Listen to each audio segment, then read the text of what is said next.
This is Robbie Sloan from Lequire Baptist Church, and look at my tower. It's so hot outside, and with this COVID still going on, I've got a lot of practice of trying to do something. In fact, this is the best one I've built. I'm going to take a picture of this one. Hang on just a minute.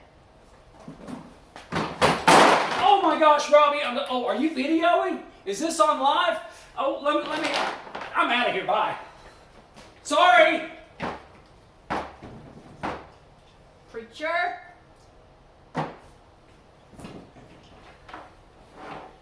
It's okay. You can help me put it back together in a little bit. You know what? Every day in a Christian's life, we have a lot of decisions to make. I just had to make one right then, pretty fast. Now, I could have gotten angry real quickly, or I'm just say, let it go. You know what? The Bible tells us a lot about unforgiveness and being angry. In fact, it says the word forgive or forgiveness 112 times in the Bible. 112 times. So I know that's important. But you know what happens to us when we choose not to forgive somebody? Well, the first thing is your frustration just builds up. And before you know it, you're going to explode. Another thing, it just keeps growing. It just grows and grows and grows, and it gets out of control. And you know what happens? You can explode. Let me show you what I'm talking about. Okay? Now, I've got a plastic bag, and it's going to represent us. Everything that's going to happen today is going to be inside the bag, because you know what? Like frustration and unforgiveness, it's always an inside thing. So here we go. First thing we're going to put inside of us is our hot temper. Do you know what? Sometimes our hot temper will get us into trouble. I'm going to put in 1/4 of a cup of pretty warm water. See? It's going in the bag. The next thing I'm going to put in there that unforgiveness does is it makes us stink. So I picked the stinkiest thing I could find, and that is vinegar. You know what? If you let vinegar or unforgiveness stay too long, you make your testimony rotten. It'll stink. There's a 1/2 cup of vinegar. I'm going to mix it right on up. Now, although it looks like the same thing in there, and it isn't happening, you know what? Well, you're not going to stop there.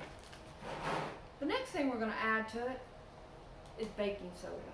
You know what?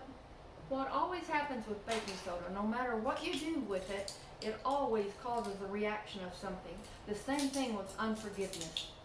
No matter what you do with it, unforgiveness is always going to cause trouble.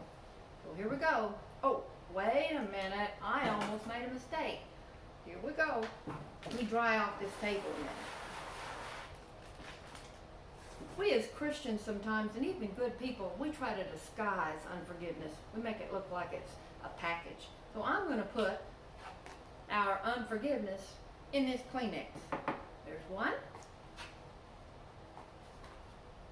There's 2. There's 3. And then I'm going to fold it up nice and neat. It doesn't look very bad, but you know what?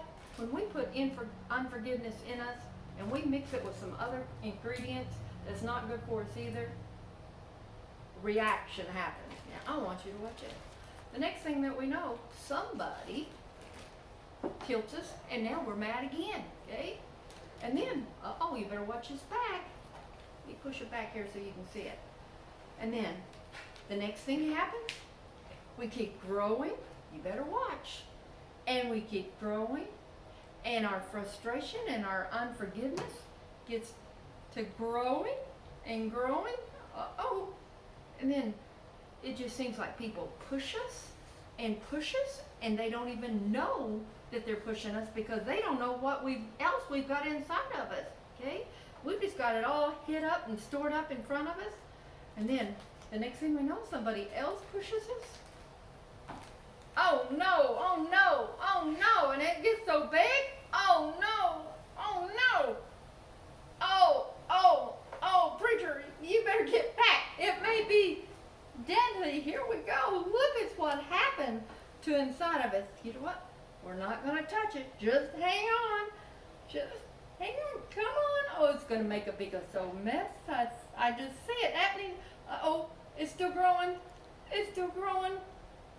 Do I dare touch it again? We're about to pop. Look at that, kids. This is what happens when we let something like unforgiveness go unchecked. You know what? I'm going to set this aside because it's going to explode in a minute. We'll be able to hear it. But you know what? When we explode with unforgiveness, here's 3 things you can count on. It's usually at the wrong person. Have you ever been so mad at somebody else and then somebody innocent walk up and all of a sudden you're just all over them? Okay? Here's another thing. Unforgiveness, we can't get this back to normal. Oh, it's still growing. Okay? We can't put it all back. It's kind of like shaking up a Coke can and spraying it all over the room and then expecting you to go get all the Coke and put it right back in the can. Not going to happen. You know what? Another thing you can always count on that unforgiveness does, it makes a mess in any relationship.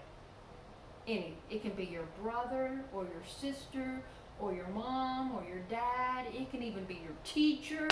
Oh, there it goes. I better get a rag. Okay?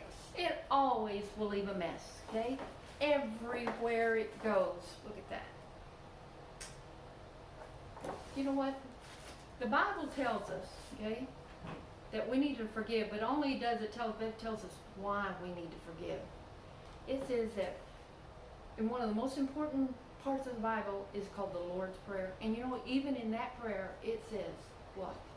Forgive us our trespasses as we forgive those who trespass against us. Okay? In fact, they asked Jesus how many times we're supposed to do this, and he said, not 7 times, but 7 times 70. Okay? That's a lot of times. But when I want you to look at me, and we're about done here. Today you have a decision to make. Okay? I want you to think of all the relationships that you have in your life. There's someone that you've not forgiven. Okay? And that forgiveness is making you sick, and you're going to explode with it. Not forgiving others is like drinking poison, and then you expect them to die. It's not going to hurt anybody but you. Okay? In Ephesians chapter 4, verse 32, it says, be kind one to another, tender-hearted, forgiving one another as God in Christ also forgave you. Okay? Hey, thank you for being here today. I'll see you next time. I love you. Can't wait to see you again. Bye.